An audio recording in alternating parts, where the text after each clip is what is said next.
Imaginez que vous vous retrouviez face à face avec quelqu'un qui a systématiquement érodé votre confiance, déformé votre réalité et détourné votre énergie émotionnelle, quelqu'un de si habile à faire semblant qu'il a même commencé à croire à sa propre performance.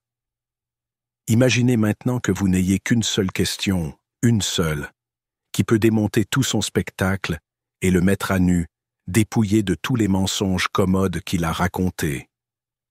Voulez-vous connaître cette question? Si c'est le cas, reste avec moi, parce qu'une fois que vous l'aurez découvert, vous ne regarderez plus jamais un narcissique de la même manière. Il y a des gens parmi nous qui ne vivent pas selon leur moi authentique. Au lieu de cela, ils jouent des rôles soigneusement orchestrés, méticuleusement sélectionnés pour éblouir quiconque les voit. Leur personnalité extérieure semble souvent magnétique. Ils brillent lors des réunions sociales. Ils captivent les foules avec des histoires élaborées et respirent la confiance étonnante qui peut les faire paraître extraordinaires. Et pourtant, sous tout ce glamour se cache un vide caverneux, une absence totale de connexion authentique. Vous les avez peut-être déjà rencontrés dans divers aspects de la vie. Un ami qui domine toutes les conversations, un couple qui, d'une manière ou d'une autre, déforme tous les scénarios pour devenir des héros. Un collègue qui s'attribue le mérite de votre travail acharné ou manipule la dynamique de groupe pour paraître indispensable. Au début, ils peuvent être charmants. Vous êtes attiré par son énergie audacieuse. Ils peuvent sembler inhabituellement généreux ou empathiques. Mais si vous regardez attentivement, vous verrez que l'empathie ne vient jamais sans condition. C'est toujours conditionnel, toujours transactionnel. Ils ne sont pas animés par le désir de former un véritable lien. Ce qu'ils recherchent, c'est le contrôle, l'admiration et le sentiment d'être le centre de l'attention. Leur monde entier tourne autour de la validation externe. Like, compliments, éloges, toute forme d'applaudissement. Même lorsqu'ils semblent faire de bonnes actions, il s'agit généralement d'une performance conçue pour susciter un retour positif afin de maintenir ce flux constant d'attention. Si vous vous êtes déjà senti mal à l'aise lorsque quelqu'un vous comblait de grands gestes mais qui manque de vraie chaleur quand personne ne regarde, vous avez peut-être rencontré l'une de ces personnes. Derrière toute leur bravade se cache la peur. Ils ont peur de passer inaperçus, de passer au second plan, de ne pas être spéciaux. Ils s'accrochent de toute leur force à une personnalité publique, car la perdre signifierait affronter qui ils sont vraiment, quelqu'un de profondément insécurisé, souvent hanté par un sentiment permanent de vide. C'est cette vulnérabilité cachée qu'ils ne peuvent pas affronter. Alors ils le cachent derrière des actions incessantes. Dans les interactions quotidiennes, ils peuvent sembler imparables. Son charme peut être électrisant et sa confiance semble sans limite. Mais quand vous êtes avec eux trop longtemps, vous remarquez certains signes. Des dénigrements impromptus, des compliments manipulateurs qui ressemblent davantage à des coups bas subtils ou des crises de colère soudaines si vous soulignez des incohérences dans leurs histoires. Ces gens ne se contentent pas de recevoir de l'admiration. Ils veulent également s'assurer que vous ne les remettez jamais en question. Dès l'instant où vous le faites, vous devenez une menace pour la fiction qu'ils ont si soigneusement créée. Essayez de raisonner avec eux et vous verrez à quelle vitesse ils déforment vos propos. À un moment donné, vous pensez avoir une discussion équitable. Le lendemain, vous êtes soudainement sur la défensive, accusé d'être trop sensible ou de ne pas voir la réalité telle qu'elle est. Les faits s'effondrent sous son incessant remaniement du récit. D'une manière ou d'une autre, vous finissez par vous excuser pour des choses que vous n'avez jamais faites, ou vous expliquez en rond pendant qu'ils vous regardent calmement vous effondrer. C'est leur façon de gagner. Ils réécrivent l'histoire et réattribuent les responsabilités jusqu'à ce que vous doutiez de vos propres sens. C'est le piège épuisant. Vous ne pouvez pas gagner en fournissant des preuves parce qu'ils refusent de traiter la vérité de la même manière que la plupart des gens. Leur monde est construit sur des illusions, et les illusions ne peuvent pas être démantelées simplement avec des preuves. Quoi qu'il en soit, plus vous les mettez sous pression avec des faits, plus ils répondront par des esquives et des manipulations psychologiques. Cette danse implacable vous laisse épuisé, confus, et vous fait remettre en question votre propre santé mentale. Alors comment désarmer quelqu'un qui ne se laisse pas convaincre par la logique ou par des appels sincères? Est-ce que tu élèves la voix? Lui présentez-vous une liste méticuleusement organisée de toutes les escroqueries qu'il a concoctées? Ou essayez-vous de lui parler d'une révélation, en espérant qu'il verra enfin le chaos qu'il a provoqué? La triste vérité est qu'aucune de ces approches ne fonctionne généralement. Ce n'est pas parce que vous n'êtes pas assez éloquent ou parce que vous manquez de preuves solides, mais parce qu'ils fonctionnent selon un ensemble de règles complètement différents. Leur objectif principal est de garder le contrôle et non de parvenir à un accord. La véritable clé est d'arrêter complètement de jouer à leur jeu. Au moment où vous vous désengagez de leur quête d'admiration et refusez de céder à leur tactique, vous changerez l'équilibre des pouvoirs. Au lieu d'essayer de les forcer à avouer ou à admettre leurs mensonges, vous posez un autre type de question, une question qui se concentre sur leur plus grande peur. Au fond, ils ne craignent rien de plus qu'un monde où personne ne s'impressionne par eux. Personne ne sera ébloui par sa personnalité soigneusement sculptée et personne ne jouera son jeu. C'est une question simple, mais qui touche au cœur de son théâtre soigneusement mis en scène. Que feriez-vous si vous ne pouviez plus jamais impressionner personne? Cette question contourne leurs défenses habituelles. Ils sont prêts à contrer accusations avec des démentis immédiats ou pour vous qualifier de trop émotifs. Mais ils ne sont pas prêts à aborder une question qui menace les fondements même de leur existence. Toute leur identité est liée au fait de recevoir des éloges, de l'admiration ou au moins l'attention de quelqu'un, pour le meilleur et pour le pire, sans public pour applaudir ni personnes à contrôler. Ils sont obligés d'affronter la douloureuse vérité qu'ils fuient. Il n'y a pas de véritable soi sous la façade. À ce moment-là, vous pourriez voir un éclair de confusion dans leurs yeux, une fraction de seconde de quelque chose, comme de la panique, avant qu'ils essaient de la masquer. Ils peuvent en rire, feindre l'indifférence ou détourner l'attention en changeant de sujet. Mais à l'intérieur, ils sont sous le choc. Cette question persiste et résonne dans un endroit qu'ils évitent à tout prix. Leur propre conscience d'avoir construit leur vie sur un peu plus qu'un accessoire de scène. Pour comprendre pourquoi cette question est si puissante, il est utile d'examiner comment elle fonctionne. Disons que vous avez un ami nommé Alex qui oriente toujours les conversations vers lui-même. Chaque réussite que vous partagez lui rappelle d'une certaine manière une histoire plus grande et plus marquante dont il est le protagoniste. Si vous êtes heureux, il doit surpasser votre joie. Si tu es triste, éclipse ta douleur. Imaginez maintenant que vous vous asseyez avec Alex et que vous lui posez cette question. Que feriez-vous si vous ne pouviez plus jamais impressionner personne? Vous n'accusez pas Alex d'être égocentrique. Tu n'évoques pas les 1001 manières dont il a rejeté tes sentiments. Vous l'invitez simplement à contempler une réalité dans laquelle l'admiration n'a pas sa place. Il peut répondre par un haussement d'épaule ou par une déclaration grandiloquente comme « De toute façon, je ne vis pas pour impressionner les gens. » Mais intérieurement, une fissure se forme. Votre besoin de validation externe est primordial.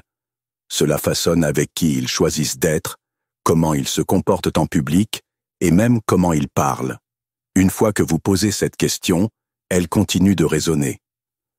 Ils ont beau prétendre que cela ne les affecte pas, cela a déjà effleuré la surface de leur vernis soigneusement poli.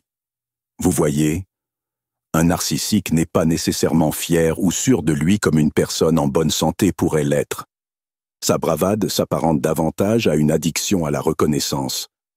Si vous imaginez quelqu'un accro aux applaudissements de la même manière que d'autres pourraient être accros à une substance, vous avez une idée de l'importance qu'il y a pour eux à les recevoir. Les priver de cet apport extérieur leur donne un sentiment de nudité et de panique. Vous pourriez vous demander pourquoi ils ne peuvent pas simplement apprendre à trouver de la valeur en eux-mêmes sans le public. La douloureuse vérité est qu'ils ont construit toute une identité autour de cette quête. Ce n'est pas seulement une habitude, c'est leur principal mécanisme de survie. S'ils restaient immobiles dans le silence, s'ils regardaient à l'intérieur, ils devraient affronter leurs propres blessures, insécurité et peurs non traitées. C'est une expérience qu'ils préféreraient éviter à tout prix. Ils créent donc des illusions derrière lesquelles se cacher, des illusions de supériorité ou de bienveillance. Des illusions qui attirent une attention constante. Votre question ne repose pas sur la preuve de leurs méfaits, ni sur une analyse détaillée de chaque mensonge qu'ils ont dit. Cela les force simplement à affronter un univers qui ne répond pas à leur spectacle. C'est comme éteindre les lumières de la scène au milieu d'un spectacle, les laissant devant un théâtre vide. Et cette obscurité momentanée cela peut être terrifiant pour quelqu'un qui n'a jamais fonctionné sans le bourdonnement des spectateurs. Maintenant, voici la partie cruciale pour vous. Après avoir posé cette question, il ne s'agit pas de faire pression sur eux pour obtenir une réponse. Votre réponse, qu'elle soit dédaigneuse ou défensive, n'est pas ce qui compte vraiment. Ce qui compte, c'est que vous leur avez effectivement tendu un miroir qu'ils ne peuvent pas briser en vous blâmant. Vous ne les avez accusés de rien. Vous les avez simplement mis en position de voir une possibilité qu'ils évitent désespérément. Ce faisant, vous vous libérez également. Vous vous désengagez de leur jeu, qui consiste généralement à essayer de prouver quelque chose, ou à les supplier d'admettre leur culpabilité. Toutes ces disputes et ces nuits blanches passées réfléchir à la manière de leur faire enfin entendre raison devient inutile. Vous n'avez plus besoin de courir après une reconnaissance qui ne vous sera jamais accordée de plein gré. Et dans cette libération, vous retrouvez votre énergie émotionnelle et votre clarté. Le détachement ne signifie pas que vous ne vous souciez pas des gens. Cela signifie que vous fixez des limites autour de votre propre vie émotionnelle pour ne pas être constamment captif de la manipulation d'une autre personne. Considérez cela comme une façon de couper les cordes qu'ils utilisent pour contrôler vos réactions. Si vous arrêtez de répondre comme ils l'attendent, si vous ne vous excusez plus de les confronter aux faits ou d'alimenter leur délire dramatique, ils perdent la scène à laquelle ils aspirent tant. Considérons un bref scénario pour illustrer ce que peut ressentir le détachement. Disons que vous avez une collègue nommée Mia. Mia aime blâmer les autres quand les choses tournent mal. Si un projet échoue, Mia prétend que vous n'avez pas suffisamment bien communiqué ou que vos idées manquaient de clarté. Normalement, vous essaieriez de lui montrer des emails chronologie, tout ce qui peut montrer qu'il déforme l'histoire. Cependant, chaque fois que vous faites cela, elle change son argument sous un nouvel angle. Vous vous retrouvez dans un cercle vicieux et épuisant. Imaginez maintenant que vous arrêtez de réagir. Vous n'essayez plus de prouver que Mia a tort. Au lieu de cela, vous exprimez calmement votre point de vue une fois, et si elle continue à vous accuser, vous décidez de ne pas vous engager dans un débat circulaire. On pourrait même dire « Je vois que nous avons des souvenirs différents. Laissons les choses ainsi. » Au début, Mia pourrait intensifier ses accusations.